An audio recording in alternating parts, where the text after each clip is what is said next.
Niente da fare per Caorle contro lo Jadran Trieste. È arrivata una sconfitta per 68-83, ma a voler vedere il bicchiere mezzo pieno contro una squadra costruita per puntare alle posizioni di maggior prestigio, la prestazione offerta non è stata da buttare. Rispetto alla pesante sconfitta subita al Corno di Rosazzo, i passi in avanti sono stati evidenti.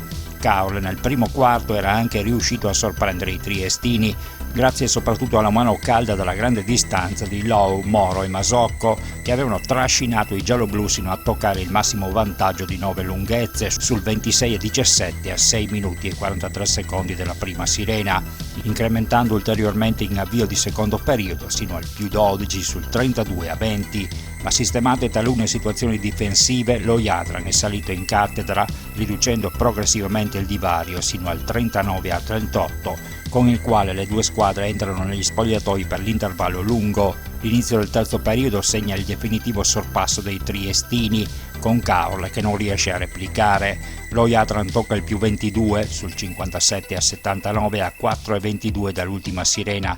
A poco serve la reazione caorlotta degli ultimi minuti, se non a ridurre leggermente il divario. Sì, diciamo, non abbiamo iniziato come speravamo, ma la partita è iniziata come ci aspettavamo, perché eravamo sicuri che dopo la brutta prestazione, la brutta sconfitta di Corno, Caorle oggi sarebbe partita forte. Nel male siamo stati bravi a caricare di falli alcuni giocatori importanti come Rizzetto e Masocco, e questo ha un po' così limitato le rotazioni a coach Lino Frattin, e questo ci ha permesso invece di sfruttare quella che in questo momento è la nostra caratteristica principale, cioè quella di avere 10 giocatori 10 che possono ottenere un ritmo abbastanza alto. Quando poi nel secondo quarto abbiamo cambiato un po' registro in difesa, abbiamo concesso meno tiri da 3 punti perché nel primo quarto ne abbiamo subiti 4 e abbiamo stretto un po' le maglie, siamo riusciti a prendere il controllo del match e poi nel terzo quarto a incanalarlo per la via giusta.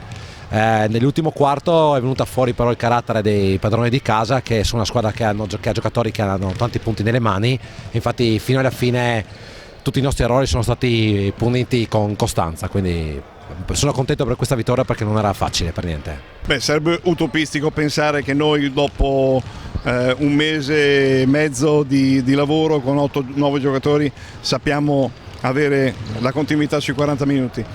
Certamente una squadra come Trieste te la fa pagare, però un'ottima partita, abbiamo condotto tutti i primi 2 quarti, abbiamo preso un break all'inizio del terzo e questo ci ha penalizzato. Però notevoli passi in avanti, dobbiamo continuare su questa strada, lavoreremo come sempre bene in settimana, ma comunque un buon miglioramento rispetto alla prima partita. Caorle sul fondo della classifica in compagnia di Montebelluna, Jesolo e Verona, in una giornata che ha visto rispettati in pieno le previsioni della vigilia, con le vittorie di Oderzo e Pordenone, rispettivamente su Codroipo e Padova. Il prossimo turno riserva agli uomini di coach Frattin la trasferta di Bassano, compagine almeno sulla carta che dovrebbe essere decisamente più abbordabile rispetto a Corno di Rosazzo e Jadran affrontate nelle prime 2 giornate. Noi dobbiamo guardare noi stessi, non mi interessa assolutamente vedere l'avversario, noi dobbiamo migliorare noi, poi se siamo più bravi alla fine della partita guardiamo sul punteggio e vediamo com'è andata. Quindi dobbiamo pensare di migliorare noi stessi, dobbiamo battere noi stessi prima, poi possiamo pensare di guardare gli altri.